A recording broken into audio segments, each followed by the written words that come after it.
What's up, everybody? I'm John Middlekauff. You know what I need you to do.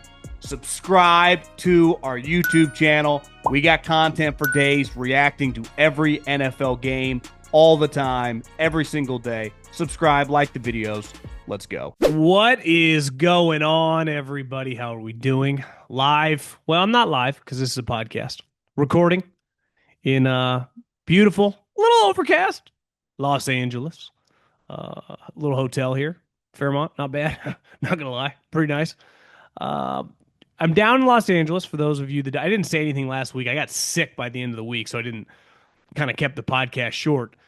We'll go into it off the top, but Cowherd called me a couple weeks ago and asked me if I could come help him out and fill in. McIntyre was out of town or something. He's like, would you want to do this? I'm like, yeah, let me check my schedule. I'm a podcaster. I can do it from wherever. Maria's like, you better go down there. So hopped on a bird. Now I'm here, and we're going to do a little the Herd Line news Monday, Tuesday, Wednesday, and then back to Phoenix, Arizona. So we'll talk about that off the jump, just the experience, kind of give you a little inside look. Couple quick football things. The Ravens made a pretty big move last week. The Rams went to Hawaii. I saw today, actually, on this day, 30 years ago, Al Davis took the Raiders from Los Angeles back to Oakland. Then, obviously, they just moved to Vegas a couple years ago. So it's talk about a nomadic franchise. But and Caleb Williams, I was actually watching this on YouTube. The Fanatics Fest. This guy from Fanatics, like last year, he's like, I'm a big fan of the podcast. I'm like in the marketing team. I probably should have kept up that relationship. They're holding interviews at this, I don't even know, New York City. It's just star players everywhere. Peyton Eli, Tom Brady. Probably should have stayed dialed in on that one. That's on me.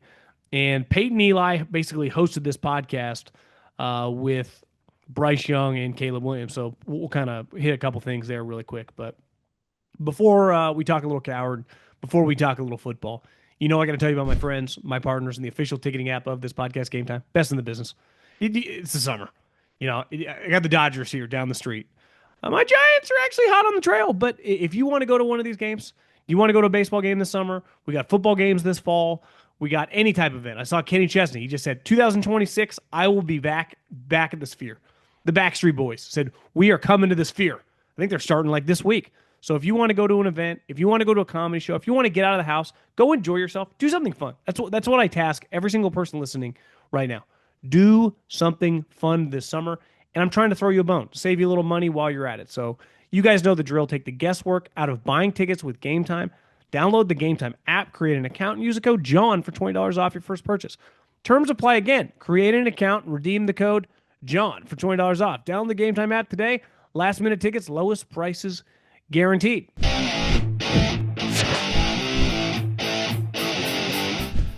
Okay. In Los Angeles, shooting, taping, recording, doing the Herd Live, which was cool. A couple weeks ago, Cowherd calls me. I actually was recording a podcast, and I saw a missed call. And I was like, you going to tell me they just signed the Kelce's 3 and out is on the street? And I call him back, and he's like, what are you thinking? What are you doing in a couple weeks? I'm like, let me check the schedule. I look at my schedule. There's not much on it come the summer months. And he's like, would you be interested in McIntyre's out of town? Someone brought your name up. I'm like, yeah, why don't we just use Middlekauff? I'm like, yeah, I'd do it. And he's like, okay. So I've known for a couple weeks I was going to come down here, and on Sunday, yesterday, my mother-in-law's in town with my wife. So I'm like, okay, I'm going to Los Angeles. You guys have a good time. And a couple years ago, it was probably like 2019.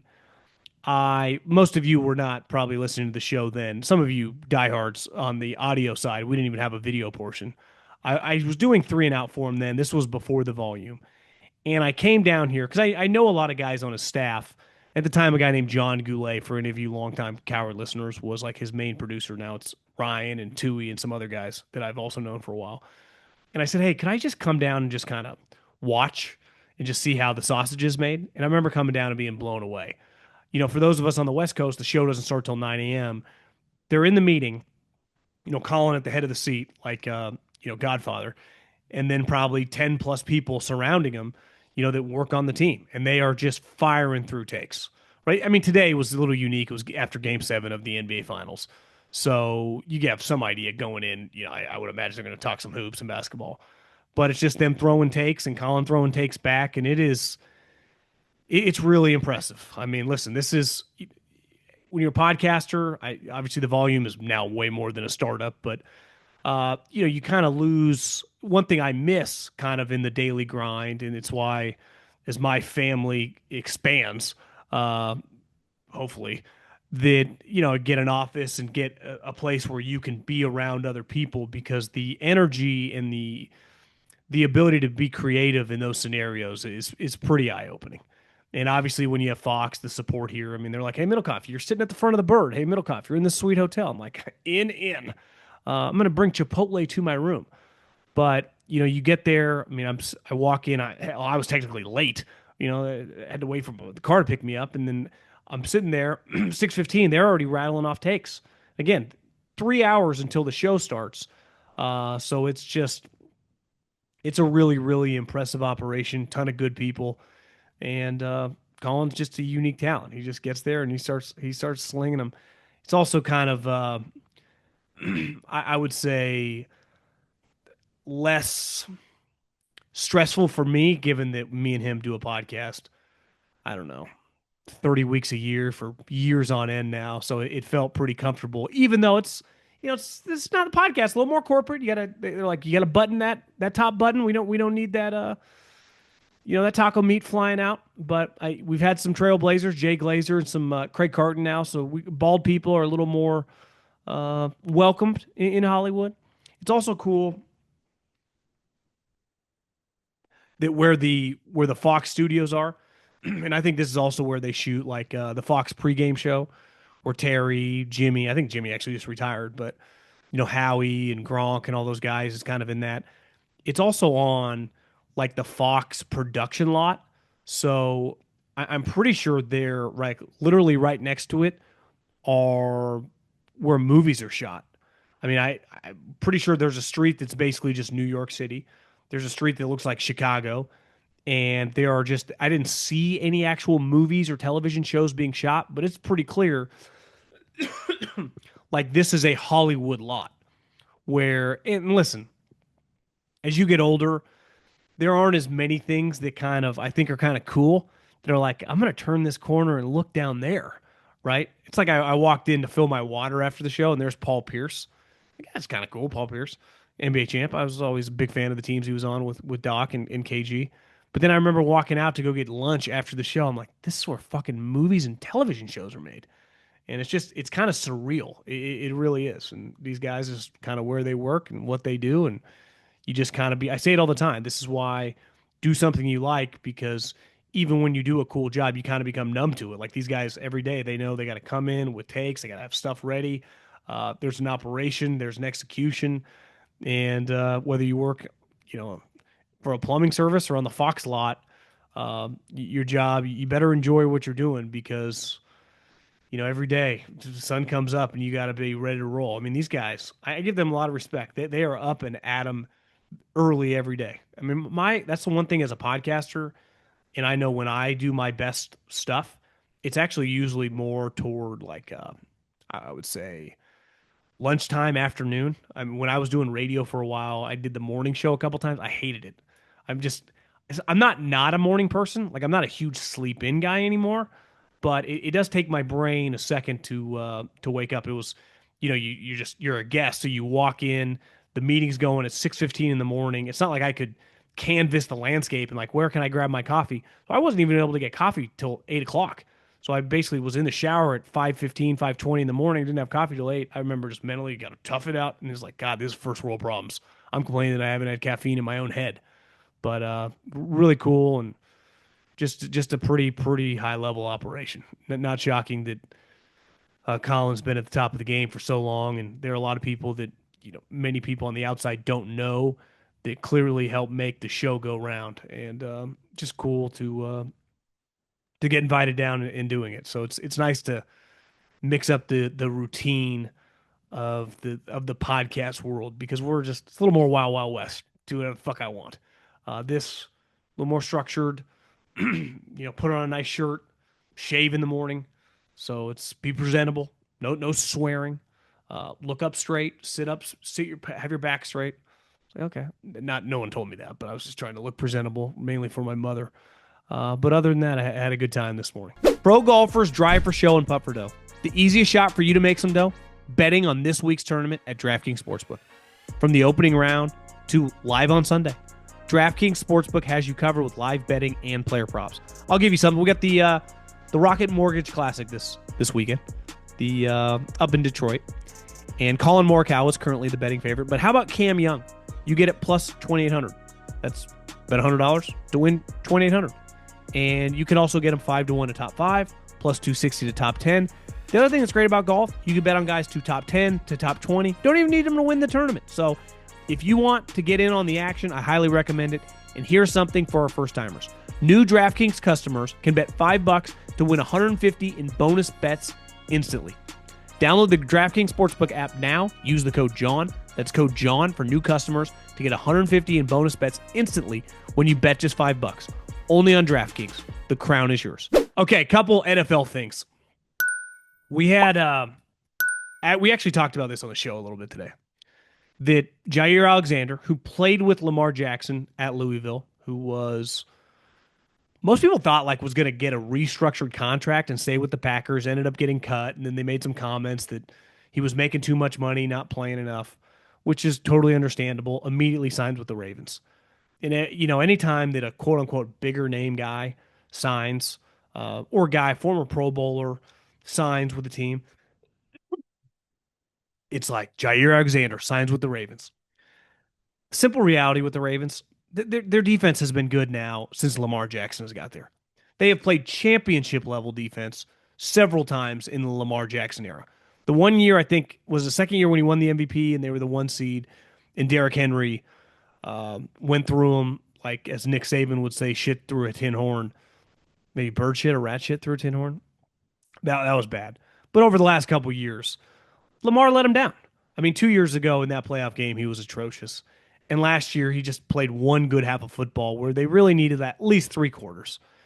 And I've said this before about Dak Prescott, and obviously Lamar Jackson's a better player than Dak Prescott. I for a long time, I don't know if I still feel that way now that Dak's coming off a couple different injuries. I did think if his team was good enough, he could play well enough for them to win a Super Bowl. Now, he hasn't done it, but if he just played 3 good playoff games, he is a good enough player. Eli Manning proved that. He got hot a couple times in playoff stretches, and they won the Super Bowl. If you have a good defense and you have a good team, and you're like a top 10-ish quarterback, and you get hot, you can be a major freaking problem. Flacco did it one time, right? He had been on a really good team, and then he gets scorching hot, and they win the Super Bowl. And Lamar Jackson's better than these guys, obviously. But right now, the biggest question with the Ravens is not going to be how deep's their secondary? Secondary's always good. How good's their defensive line? I don't know, top 5 in the league usually. Roquan Smith, second best linebacker in football. You could argue, Fred Warner banged up last year, might have been the best middle linebacker in football. Defense is what the Ravens do. It's literally their brand. It's like you go to Taco Bell, what are you getting? Tacos. When I turn on Baltimore Raven football, I expect people to get crushed. And even last year, it's like their defense started a little weird, got figured out by the second half, and they were fantastic. But in that playoff game, what happened? The offense let them down. Lamar had a fumble. Lamar had an awful pick. Obviously, a couple of the drops from a star tight end.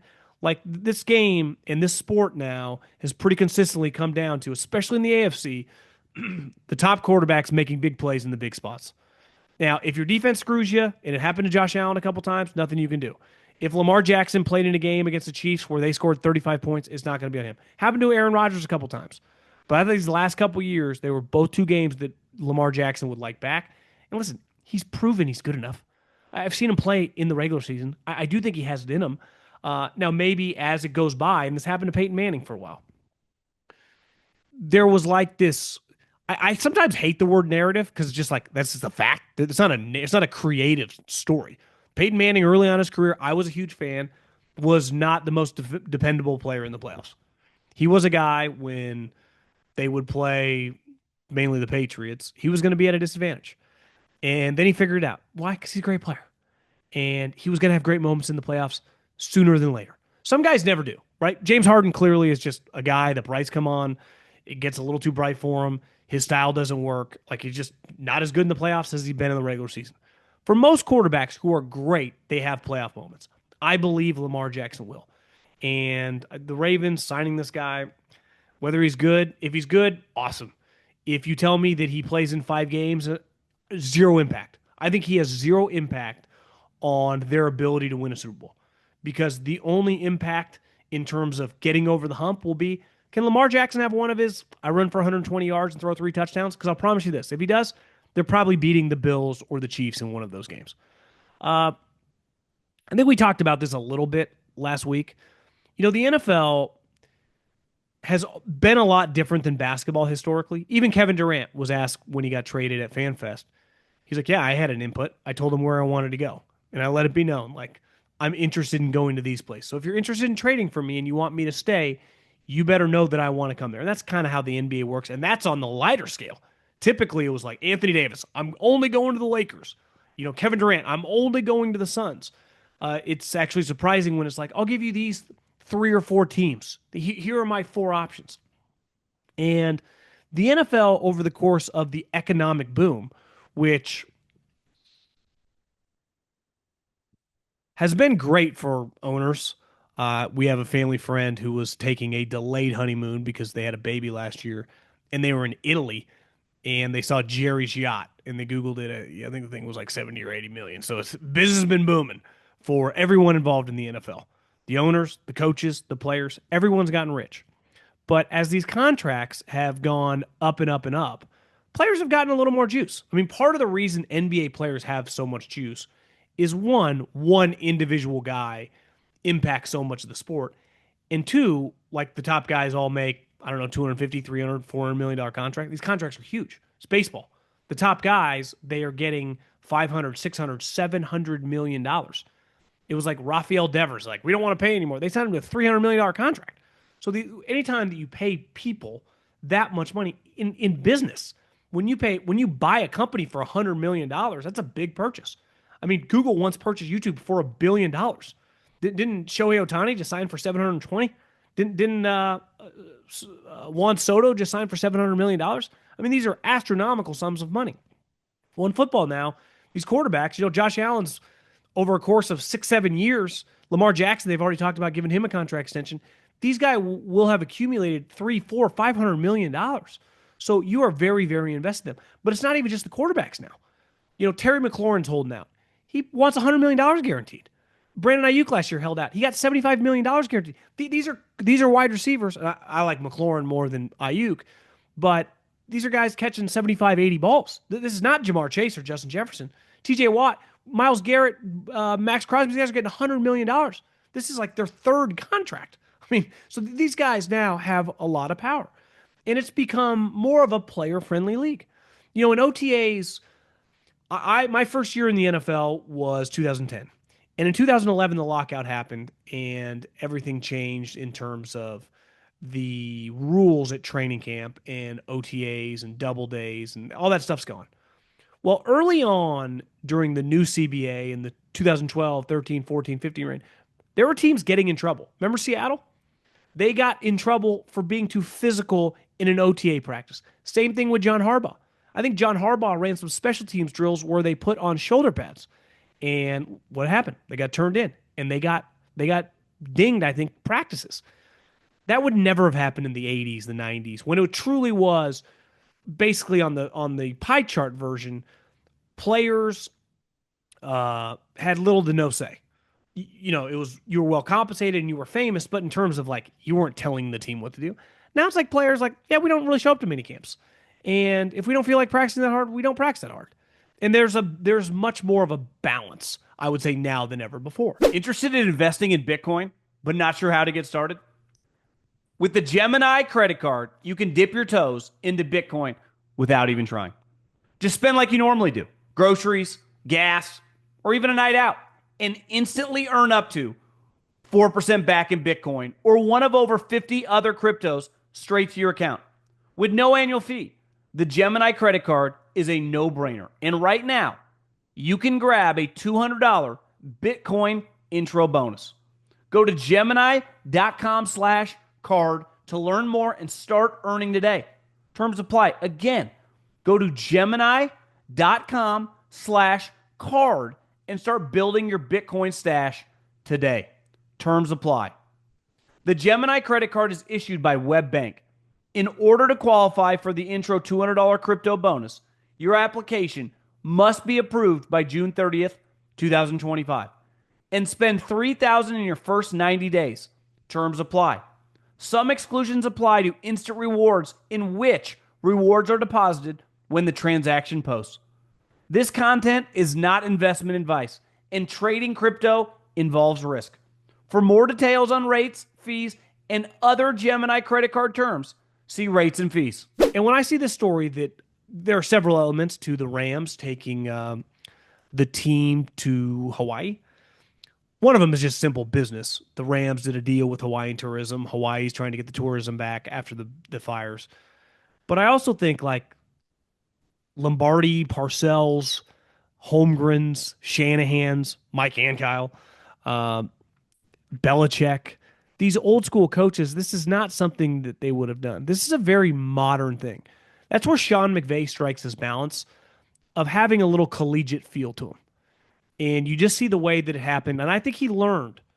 I think he learned a big lesson in the way he handled Jared Goff. Because he handled the Jared Goff situation, shitting on him publicly, once that he's something that he has been outspoken about and regretting for, and something he's gone to Jared and talked about, and just it wasn't a good look. Something that coaches would have done consistently in the 70s, the 80s, the 90s, even the 2000s. Now I think you got to be a little more careful with that. And part of it is Jared Goff's a good guy and obviously a pretty good player. He's had a little rough stretch. Everyone got frustrated. But you look at the way Sean McVay handled the Matt Stafford thing. Handled it much more like an NBA situation. We want him here. We'll let him explore. We'll do whatever he wants to do. We want to do right by the player. We have a number, but this is important to us. We're on Matt Stafford's side. We're in this together. And I think a huge part of these OTAs now, because when I had John Schneider on the pod a couple weeks ago, if you haven't heard that, check that out. He was like, I think he told me this before the podcast started, is that they were going to cancel the last practice of voluntary minicamp. He's like, we're only going to have the first Tuesday and Wednesday. These OTAs and minicamps are basically a glorified cardio workout. It's why it's so embarrassing, some of these guys that skip these, that have kickers of $100, $200, $500,000 workout bonuses. Like, guys, I understand you're making $10, $15, $20 million, but in no other line of work, regardless how much you're making, would you just give away $500,000 to do something that you would be doing anyway? You're literally just at home working out. You might as well just go there and work out for a couple weeks and then bounce. This is really, really easy. So these guys take everyone to Hawaii, take their families, and it's a bonding experiment. I'm seeing clips of them playing golf, and there is a lot of positive momentum for the Los Angeles Rams coming into the season. And the thing that has kind of slowed them down the last couple of years, they started slow. If they could start fast and they could stay healthy, Jared Verse and Fisk, the two guys they took out of Florida State, obviously if Stafford can play at a high level, you bring Devontae, which I would expect to have a big year. I think the Rams are a team. I mean, they went toe-to-toe with the Eagles last year. Why? Because their physical style works. Matt Stafford is a quarterback that when he's playing at a high level can play up against anyone in the league. It's Mahomes, that's Josh, that's Lamar. Like, he can go toe-to-toe with those guys on an individual game basis. Maybe not over the course of 17 games, but I think you're just looking at more of a modern-day football team. And that is kind of player-friendly. Can I tell you about my friends at Ridge Wallet? They come in this great, sleek, black carbon fiber design. Even have a money clip on the back. I like this accessory, too. I put it on my keychain because two things. One, they look good. And two, I lose this stuff all the time. And with Ridge Wallet, they have the ability to put in an air tag so you can keep track of your money, your credit cards. And also, if you don't want the look of just the carbon fiber black, you can go with 50 other different color options. It's fantastic. I highly recommend it. Losing your wallet's the worst. Losing your keychain is the worst. I never misplace anything now. And no matter what you pick, they have free shipping, a 99-day risk-free trial, and a lifetime warranty on all their products. So you can feel good about your purchase. And for a limited time, our listeners get 10% off at Ridge by using the code 3andOut at checkout. Just head to ridge.com and use the code 3, the number 3, and out, and you're all set. And after you purchase, when they ask who sent you, tell them we did. Okay, I was flipping around YouTube yesterday, hanging out at the hotel, And I watched this talk between Peyton Eli and Bryce and Caleb Williams. And one thing that's always struck me, and I've mentioned this forever when I used to go to games a lot, is that these quarterbacks in the Peyton and Eli era, they're enormous. Peyton, Eli, Tom Brady, these guys are Carson Palmer, these guys, Philip Rivers, these guys are massive. Joe Flacco, you're talking 6'4.5" to 6'6". All of them were 230 to 240 pounds. None of them could run, but they were just massive. Roethlisberger, fucking horses. And now you see them next to Bryce, who's 5'10", a buck 90, and Caleb, who is bigger than Bryce, but still relative to that era of quarterbacks, not that big. And I think, and they were trying to give them advice. And, Peyton's talked about he's very positive when it comes to quarterbacks. Like he's not a guy that's going to be overly critical and shit on guys, which I would like, but that's not really going to be his style. Is the record for interceptions in year one was Peyton Manning through 28. And he mentioned in this talk he threw 10 in his first 3 games. Football's hard, and playing quarterback's hard. And I don't give a shit how hyped up you are, what your accolades were coming out of college. If you're going number one, even if there's a trade like with Caleb Williams, you're typically going to a bad team. You're not usually going to an Andy Reid, a Kyle Shanahan, a Bill Belichick led operation. So you go into a franchise that typically the coaching is unstable and the pressure is immense. And nowadays with social media, the intensity of it is speaks for itself. But Bryce Young was really humbled. And looking at it, I'd forgotten, what a big time, barely lost in high school. And in college, by his first year starting, they beat Georgia in the SEC championship. And if it wouldn't have been for a couple injuries, he might have been a national championship. Or national champion. All the guy had done is win. Caleb, it's weird because his team his senior year sucked.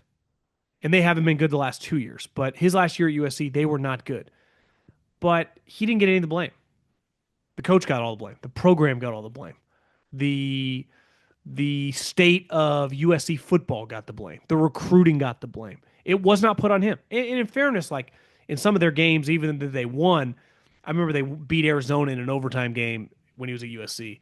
Shit, the only reason they were in that game was him. But sometimes when that happens, like there's not my fault. And then all anyone's talking about is he's going to go number one, he's going to go number one, he's going to go number one, he's going to go number one. And he did. And honestly, looking back, Ryan Poles didn't even bring in another quarterback during that time. So you have to think Bryce Young was as embarrassed as any young quarterback I can remember and handled it as good as you possibly can. He was benched after a couple games and came back and I would say resurrected his career. Got to a point where it's like he can be a legitimate starter in the league now for at minimum a couple years. Like he's getting a little runway now. He has proven that over the course of the second half of the season. And Caleb, it never got that bad. Though there were some conversations last year that people internally were like, hey, let's go to Tyson. That was kind of crazy. And coach gets fired. Everyone gets embarrassed. The franchise is in shambles. But you have to wonder sometimes humility. And it's easy to be like, you just got to humble yourself. Sometimes when you're young and everyone's, giving you a reach around and everyone's calling you the greatest thing since sliced bread, sometimes it's hard. Sometimes you just got to get in the arena of whatever you're doing and just suck at it to realize like this is hard. Because every old quarterback, and this is what Peyton and Eli were telling them, like this game's so hard. You prepare, you work so hard. And I think Eli said this, is that, it never gets easy. It gets easier because of your experiences, because of what you've seen, but it never gets easy. And I think for these guys, especially when you're a big time athlete like Caleb Williams, you're used to running away from guys, being able to make plays, being when you make the throws on the run, everything you can beeline it into an area that another guy can't make a play. Well, in the NFL, that guy might be Marlon Humphrey. That guy might be Jaire Alexander. That guy might be Ed Reed or Troy Polamalu or Fred Warner, who's covering your tight end, or Roquan Smith, or you name it. All these guys on all the good teams can play. And all the coordinators in your division on defense are good. So being humbled sometimes in life is forced upon you when you're young. Usually as you get older, it's pretty easy at different times in your life to humble yourself, to take a deep breath, to look in the mirror sometimes, because we have perspective. We've been around a little bit longer. But when you're younger and you don't really know what you don't really know, um, sometimes it's forced on you. It happened to Bryce. It happened to Caleb. And you really get two options. Now for Caleb, you got Ben Johnson, who this is what's weird about this situation. And I've said this before, is the pressure coming into this year. I've seen in other spots, and this is what happened to Anthony Richardson. Like the pressure was not on Shane Steichen. We've seen Shane Steichen. People think he's a good coach. We saw him win games with Gardner Minshew. We saw him turn Jalen Hurts into a high level starting quarterback. Like people think Shane Steichen knows what he's doing. It's an Anthony Richardson issue. It's like when Trey Lance was thrown in there. After a while, it's like, this is not on Kyle Shanahan. This guy can't play. I know Ben Johnson can call plays. We've seen it now for years. I know they had a talented offense, but his play calling, his trickeration, his feel for it. We talk about this all the time. Certain people just have instincts, right? Certain people are just instinctive about what they do. Some people it's with business. Some people it's with, Colin and just his ability to hold a conversation and keep you engaged. That's why he's great at doing what he's doing for a living. We see it with coaches. Some coaches, if you just got me 10 quarterback coaches in the NFL and you gave me a whiteboard and a Sharpie and I just said, let's talk football, all 10 of them, and I'll give each of them 15 minutes, they would all blow you away. It would be insane. They could all get to the levels of football where your jaw would be on the floor. It's like, is this guy speaking Chinese? But if I gave them all the same team, same weapons, same O-line, same quarterback, and we played 2 games, each of them got 2 games, there would be a couple coaches that would be dramatically better than the other at calling plays. Because there's a feel, there's an instinct to it. McVay has it, Kyle has it, Andy Reid's had it forever. Defensive coaches too. And some guys aren't that good at it. Like Jim Harbaugh. It's not really his thing. Don't even know if he would know how to do it. Doesn't matter. It's not what he's trying to do. But so many of these, Kevin O'Connell, like they have a feel for calling plays. And you see some coordinators that immediately get overwhelmed. And sometimes it's their personnel's not great, but it's like, yeah, Lou Getsy's just not good at this job. He's just not that good at this job. Could he be better if he had Patrick Mahomes and Tyreek Hill and Travis Kelce? He probably would. But I think something's missing here. And I think sometimes when it comes to a guy getting their first job, I know Ben Johnson can call plays. And we saw it with Sean McVay. Like, the guy could call plays. If his quarterback could just kind of settle down, and he did. And Jared Goff was awesome early on. And that, to me, is the key. And this is what Peyton and Eli talked about. C.J. Stroud was up there as well. I texted a buddy on the Texans. I said, God, C.J. is an impressive guy. He's just an impressive guy. I know he had a rough season, and the offensive line wasn't that good. But when you watch him sit there with Peyton and Eli and you watch him talk football and leadership, you go, yeah, I kind of get it. I would keep buying stock in this guy. I believe might have been a year early on my Texans bet, but they're not going away. But I think if you're Caleb, you need to learn from these guys. Like, just get rid of the ball. Just dump the ball. You can't, not everyone's Steph Curry and shooting fadeaway threes. You can't always run around and try to throw deep bombs. And the way Jared Goff got his career back on track with Ben was just getting rid of the ball quick. Just getting the ball out of your hands. This is the NFL. It's a space game. And a team like the Bears, just like a lot of teams in the NFL, have a lot of really good offensive skill guys. The skill top to bottom on offense in the NFL has probably never been better. There are more running backs who can catch the ball. Historically, for every LaDainian Tomlinson and Marshall Faulk, there were a lot of running backs who weren't that great at pass catching. So you usually had third down backs. At Fox Day, I saw Shady. Shady was kind of unique. He'd catch the ball and he could run the ball. There were a lot of guys that struggled catching the ball. So if you were in 3rd and 7, you'd yank that guy out of the game. Go around the league right now. Look how many starting running backs are excellent in the passing game. Right? I mean, if we consider Saquon Barkley's hands to be kind of meh, shows you how, awesome the standard is currently in the NFL in terms of catching the ball. I would say that's the quote-unquote weakness of his game. Not that he has bad hands, but they're not, I wouldn't say Alvin Kamara or Christian McCaffrey or something. But my point is that is a huge element for these young guys, is to learn, like, it's not all on me. Because before, in college, high school, it's always been on them. Like, in the pros, it is a team game. It eventually comes all on you as you get older, as you become, a better player. But, like, make the right decision. Just keep the play going forward. A huge part of progress is just continuing to take a step, right, in whatever we're doing. It's like you never want to take steps backwards. And I think young quarterbacks, they kind of get caught up sometimes in trying to make these crazy plays because that's what they've done most of their career. In the NFL, you will get humbled and you will get destroyed and you will get embarrassed. And in some of these cases, it can ruin your confidence and derail a career. In others, it makes you way stronger and you come back better and you're an awesome player. So I think the Bears, they're going to be one of the better stories in the NFL coming up in 2025.